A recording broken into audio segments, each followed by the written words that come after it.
Il y a des gens qui s'appellent là. Bah oui.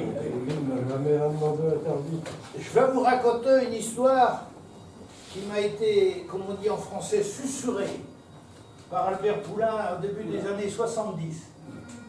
Parce que je faisais à 6 km de chez Albert Poulain. On se croise à Piperia et puis il me prêche d'une menterie qu'il avait ouïe à Ardon, où on prêche d'une taupe. Alors du coup, j'ai écrit une chose sur la taupe. Vous allez me dire, pays 70, j'ai eu le temps. Et entre-temps, pour gagner sa croûte, il a fallu travailler. Et je ne travaillais le texte, mais que je suis en retraite. Donc il n'y a pas longtemps. Bon, ben c'est parti. Il te une faille de temps du côté de Rennes, en Lagne. Eh ben, il était drôlement embêteux. Figurez-vous qu'il était envahi par les taupes. Il y en avait partout. Partout. Dans les bouées, dans les pâtures, les preux, les jardins. Ils ne savaient plus où donner de la tête avec les sacres taupes. Ah, qu'est-ce qu'on va faire dans des moments de même? Ah ben, les gens ils viennent se bien nommer.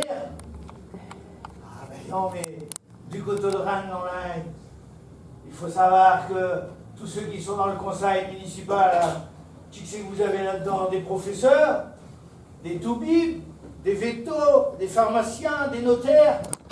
Ces gens-là, ça connaît bien les papiers et les lois. Et, ben, pour ce qui est de la terre, ils connaissent rien, il faut même dire ce qu'ils font. Alors ils eurent une idée, on va baiser la mer taupe. Si on arrive à baiser la mer taupe, on arrivera à bout des taupes. Alors ils mettent un avis dans le bulletin municipal, dans le journal, et ils donnent un prix à ceux qui auraient réussi à baiser la mer taupe. Les vlateurs, tout en train de chercher le sail. Ah, il paraît que ça travaille toutes les 6 jours, ça. Je ne peux pas vérifier. Mais surtout que ça, il a tombé de la nœud. Alors il y a Ernest. Oh, Ernest, c'est un gars badama, comme on dit, c'est nous. Doucement le matin, lentement l'avait pris. Comme on dit, Ernest, il y a tant de belles à moucher le tacnao. Il ne s'énerve point, Ernest. Il avait repéré des grosses taupinières derrière la barge de fin. Il y avait une banquette de terre à chaque taupinière. Le v'là avec son grand pis à deux dailles, adossé à la barge de fin, le vent face à lui, parce que c'est malin ces bêtes-là. Faut pas les prendre par derrière, parce que si tu as le vent dans l'autre sens, il te fait bien venir. Il te donne adossé à sa barge de fin, et puis là, il commence à vailler remue, là. Mon Dieu, là. Il avance, il y a un petit pas, il lance son pied à dedans, il tire un coup sec. Oh, il en retue, il est ressorti une bête, il ne met que pas. Il se demande, il va ça te, il vient, ça te la fameuse mer taupe, elle te met grosse comme un cochon d'âne. Ben vite, le voilà, parti dans ce lieu, il ramasse, il va chercher un vieux garde-manger, il fout la taupe dedans. Ben, il y en a qui dit, mais c'est éventuellement la mer taupe que je cherche le maire, mais qui que je vais faire de ça, mes œufs? Bon, qui dit, la nœud porte conseil, demain matin, je vais aller voir le Vézin, Alphonse, il va bien me dire les qu'il faut faire de ça. Le lendemain matin, le vladon parti, avec son garde-manger, la taupe dedans, et il arrive chez Alphonse, oh, il te l'a fait le tueur, il dit, et Alphonse, il dit, ben arrive, il faille avec son garde-manger, tu sais qu'il m'amène une lapine au mal? Donne-la, qui dit, rien de tomber à ce qu'il y a dedans. Oh, qui dit, mais c'est une taupe, jamais vu une taupe de même. Ah ben, Nana, il dit, Maïtou, jamais vu une taupe de même. Mais c'est Ventchébin la taupe que cherche le maire. Ah, Alphonse, il dit Ventchébin. Au voyant, il dit, Ernest ne va pas plus avancer mes œuvres, tu sais que je vais faire de ça? Alors ils sont regardés tous deux, il dit, Machetaille, je réveille le Vézin qui est conseiller municipal, on l'appelait Léon Blou. Oh, il n'aura pas aimé qu'on l'appelait de même, mais c'était un grand prêchou, il faisait des grandes phrases. Pour ça, on l'a surnommé Léon Blou. Son vrai nom, c'était Maurice.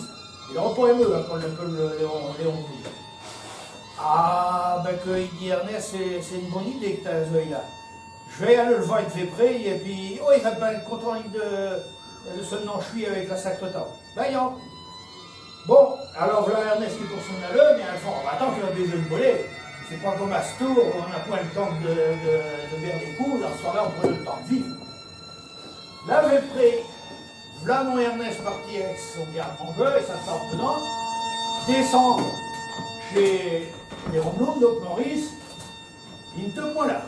Il tombe sur Bertine, et puis il dit Maurice n'est pas par là. Oh, qu'il dit, il est pas à prendre. Il est dans le bois, là, le long du Chérail qui descend à la fontaine, là. Il est en train de garder ses treuils qui sont en train de manger des yandras. Oh, ben, faut-il te l'appeler? Non, dit, je connais bien l'endroit qui dit, je vais te descendre le cavale.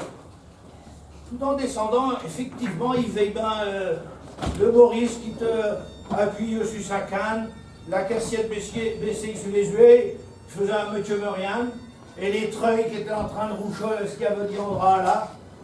Et puis, le sacre Maurice qui était adossé assiette sur une roue de la faucheuse. Mais une faucheuse, il riait tout seul, Ernest, parce que Léon Blum, là, qui comme ben se vanteux, ils sont jolis, ils disent de même. Ma faucheuse, il n'y en a pas deux de même dans le coin.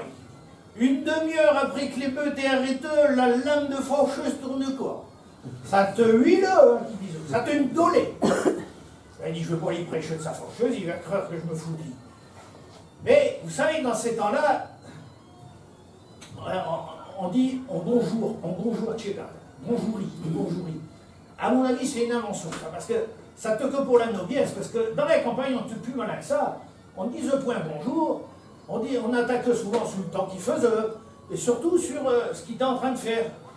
Alors le Ernest, pour changer l'habitude, il dit qui dit avec tes treuils là, qui avait tout retourné la terre le long des chênes, qui dit va falloir penser à les emboussieux. Oh, mais ça a réveillé notre Maurice, et comme Maurice a toujours le dernier mot, il dit nonna, ça se fait plus ça d'emboussieux les treuils, qui dit nonna, c'est bon pour les jeunes là, ils se mettent des boucs aux oreilles, dans le nez, il y en a même qui s'en mettent sur le piochou, sur la langue. Je me demande bien, mais où c'est qu'ils vont feuger pour être embousseux de même. Alors, mais c'est pas pour me parler de mes treuils que t'es venu me voir. Ben non, qui dit, regardons ce que j'ai dans mon garde-manger là. Alors Maurice y a regardé, qui dit, à tous les coups, c'est la fameuse taupe que le mairie cherche.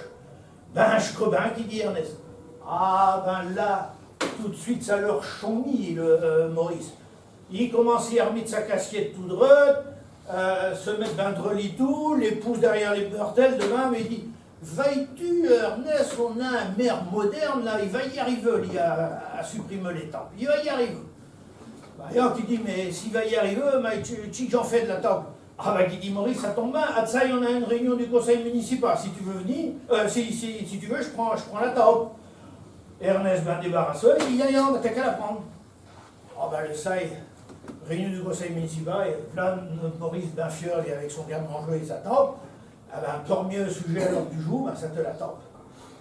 Ah ben, mais qui qu'on va faire de ça? Il y en a un qui dit, la table, elle va falloir la neuilleux. La neuilleux qui dit un autre, mais t'as jamais vu une table, regarde-moi. Ça la piouli, ça le nez fin, ça dépatte comme des nez à joueux. Ça te ben à jouer, ça va sur. Tu vas pas y arriver à la neuilleux, c'est pas possible. Oh, il commence à poser des questions. La deuxième qui dit, on va l'étrangler. L'étrangler, mais il va te dire, là, la piao, c'est lisse, ça va glisser, ça pointe quoi, tu n'y arriveras jamais. Il y en a un autre qui dit, il paraît que ça saigne, c'est hémophile, ça perd du sang. Le veto qui dit, non, pas comme on creux. Le maire, impossible d'en venir à bout de ses conseillers, obligé de soumettre ça au vote. 2 tours de bulletin qu'il fallait, et il décide de l'enterrer vivante. Faut pas s'étonner que on n'y arrive pas à venir à bout des temps. Mais ta vie, ils auraient dû attendre un petit. Parce que s'ils n'avaient rattrapé 2 autres, au 3e top, on serait peut-être arrivé à bout.